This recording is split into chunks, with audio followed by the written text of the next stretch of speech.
Horrified. This is a game that I saw being presented at Gen Con 2019, but it's even more appropriate now in October as Halloween is approaching, or I should say, as Halloween is happening. To me, the entire month of October is Halloween because that is just such a fun thing. Also, I'm a big fan of horror film, and in particular of the classic old movies, horror movies by Universals, the ones that started in the 1930s, and then they just are the foundation of modern horror. So I'm really happy that now we have a game that glorifies them. Glorified monsters in Horrified the game. This is a cooperative game in which the players will be controlling different types of heroes, and you have pawns that go on the board to indicate the position of the hero, and each hero has a tile such as this one telling you about the special things that they can do and the number of actions that they have. The game is a cooperative game. The players are working together to defeat the monsters that are plaguing the town, and they need to fulfill certain requirements. Each monster can be defeated in a different way, and the players need to do so before the terror marker is moved all the way to the end of that track. If that happens, the players lose the game. If the players defeat all monsters before that happens, the players cooperatively, together as a team, win the game. When a friend first taught me this game, he asked me, hey, have you played Pandemic? And, well, first I was a little bit offended by the question. But then I immediately understood that if you ask me that question, then there are similarities here. And in fact, there are. The game has some strong similarities with Pandemic, but at the same time, both mechanically and because of the theme, is pretty different. It is definitely its own thing. If you're worried about the game being derivative, well, do not. The game is definitely Pandemic inspired, but also something that feels like its own thing. So here we have the town, which looks a bit like a version of Arkham Horror in which every street of Arkham is being flooded with lava. That's kind of like my visual impression. And players will be moving from location to location. You will also have monsters on the board, however, like the good old Bella Dracosi, and you have the creature of the Black Lagoon, we have Boris Mummy-off, and so on and so forth. So they'll simply go in different places and they will move around. We'll see how. Also, each monster has a card, such as this one, telling you some of the actions that they do and some of the requirements or the requirements that are needed to defeat them. For example, here you will place some tokens face down to defeat the mummy. The tokens have numbers and you spend actions to pretty much shuffle these tokens around, kind of like playing a mini game of 15 with 6 tokens, and you're trying to align them with the numbers you see there, and in which case then you'll be able to defeat the monster. Here you need to find the cure for the Wolfman, and so on and so forth. For the Invisible Man, you need to supply the evidence of where the Invisible Man might be to the police, and then you need to trap him. You gotta smash Dracula's coffins, and so on and so forth. Now, you choose a number of monsters. The more monsters you have, the harder the game is. You place the miniatures of the monsters on the board, and then, well, stuff will happen. Also, again, remember, you have your characters. They also go on the board in specific locations. Now, each turn is divided in 2 phases, the hero phase and the monster phase. During the hero phase, you take actions, and the number of actions that you take is indicated on your main tile. Another important thing is that on the board there will be tiles that will come from this bag. They're drawn randomly, and the tile will tell you, well, there's a numerical value that may be used for certain game functions. Then you have the name of the tile itself and the location where it appears. So when you draw the tile, you will also place it in the corresponding location. Also, the color is important, again, for game functions. Basically, and usually, to defeat the monsters, you will need to collect certain tiles. So when you're spending actions during your turn, for an action you can move to an adjacent location. For an action you can pick up all of the item tiles that are there. For an action you can perform one of the special actions needed to defeat a monster. Again, say here you activate those things. Here you place tiles here to find the cures. As the game progresses, there will also be these clueless people, euphemistically called the villagers. I would have less kind words for them. Event cards, we'll talk about them in a minute, will tell you when they enter the game and where you place them. And here you have where they're trying to go. I'm happy that Renfield is trying to go to the hospital instead of running from it. But still, this is, you'll place them on the board, and then they really would like to go to the place, but they're pretty clueless. They cannot do it by themselves. So if you're in a location with one of the villagers, for an action, you can pull the villager to the next location. So you're trying to move them and escort them to wherever it is that they're trying to go before the monsters eat them.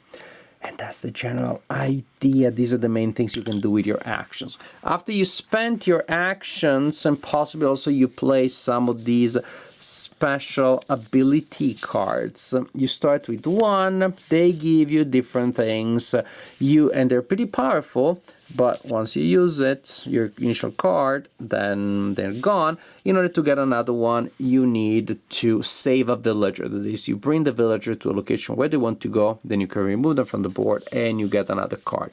I haven't seen that happen a lot. We haven't done a lot of villager saving, I am afraid. So, during your turn, you take your actions, possibly use your awesome card, and then allows it this time for you to draw a card from the monster deck. So we are in the monster phase. The monster card is read from top to bottom. The first thing is the number here, and that tells you the number of new tokens that are added to the board, and that is good for you. That is good stuff. Then you go down and you resolve whatever is the effect that you see here. So maybe here we place the creature at the lagoon, or Renfield. Renfield enters the game at the docks and he wants to go to the hospital. Maria, you're at the barn, aren't you? Dracula, oops, he teleports to the place with the current player's hero, and so on and so forth. Next, we look at the bottom and we read it left to right, and that indicates the monsters that activate. So here will be the Invisible Man, and here the monster with the Fury token. Remember those large cards that I showed you? We placed them next to the board. We have a fire token that goes on one of them, and so that indicates that monster there. And if the monster with the fire token is the same monster indicated here, say the fire token is on the Invisible Man, then Invisible Man will activate twice. This is the number of spaces that the monsters that are activated move, and this is the number of dice that they roll if they, by moving, they reach a location with a villager or a player. They will always try to go for the location with the closest villager or player. If there is a tie, then the players decide which is going to be the victim. Then you see the number of dice again that they roll against that victim. Then you roll the number of dice. For each exclamation mark that you roll, you look at the special ability of the monster and you simply implement that. Blanks are blanks, hooray, hits are hits, and that is bad. If a villager is attacked by a monster and the monster rolls a die, a single hit will kill the villager and will increase the terror in town accordingly. If the monster attacks a hero, the hero, for each hit that is received, needs to discard an item tile if they have one. Actually, they can also choose, well, to die instead, I guess, because or sometimes you have to die because you don't have any tiles like this. If a hero is in a location, the monster gets there, attacks, and rolls hits. If even a single hit is not being paid for by the expenditure of a tile, then the hero dies, and the hero is then sent to the hospital. And again, the terror is increased. It's not a big penalty in terms for the hero. The hero doesn't really die. It's not like, oh, you're out of the game. You just keep playing as normal, but the group took the penalty that there is an extra terror that happened there. Continue like this, activating heroes and then drawing cards to activate the monsters until either all monsters are defeated or the heroes are defeated because too much terror occurred in town. Horrified equal pandemified? Yeah, to an extent, then who cares? That doesn't have to be a bad thing. I'm perfectly happy if mechanics and ideas circulate from game to game. Gaming is a collaborative effort. We are all in this together to make the world a better place through better games. So if this has similarities with such a great game as Pandemic, so be it. I'm very happy because then Horrified also adds a lot of different things. It has a different approach to the tasks, different tasks. It feels like really much like its own thing. No problem there. I think that the similarities with Pandemic will help it, will help new players get started with it, will give the game maybe even more momentum and popularity, but they don't become a problem to the point of making the game feel derivative. Right there in the monsters, the things that you are fighting against, so the diseases in Pandemic and the monsters here, they work very differently from one game to the other, and that alone is enough to make the two games very different. The fact that the monsters all work in different ways, so by combining them in different combinations from game to game, you have different tasks and different challenges. You can also use that to adjust the difficulty, choosing different monsters and different numbers of monsters. As opposed in Pandemic, a disease is a disease is a disease. In the basic Pandemic, you always need to do the same thing to defeat every disease. The fact that quote-unquote the diseases are coming after you and are trying to catch you, that is also interesting. The fact that you can choose to take a hit for the team, that feels very thematic. I like that. You can have the heroic death or quasi-death for the greater good. I like that a lot. It really feels like, well, we are fighting against these monsters, and sometimes being a hero means to take a bullet or a bite for the team. I'm personally a big fan of the theme also. I've just been a big fan of old school Universal Studios monster movies since I was a teenager. I would be remiss also, since I'm a fan of the original Frankenstein novel, if I didn't point out, yes, the game propagates the idea that Frankenstein is the name of the creature, which you certainly know that is not the case in the novel. There is, in the rulebook, something says, well, in the village, people have seen the monster so much, they nicknamed it in Frankenstein. I don't know, that's the whatevs. I guess in that sense, the game is reiterating a misconception that has been propagated, by the way, by the movie, and so there is that. I can't love the movie and be too harsh with that. But before I digress too much, the important thing here is that gameplay is just fun. It is tight, it is simple, it is intuitive, yet it is very flexible, because with the action point system, there are just so many different things that you can do, and so you can choose to chain things in a different way, to spend resources now and use your special abilities, etc., etc., etc.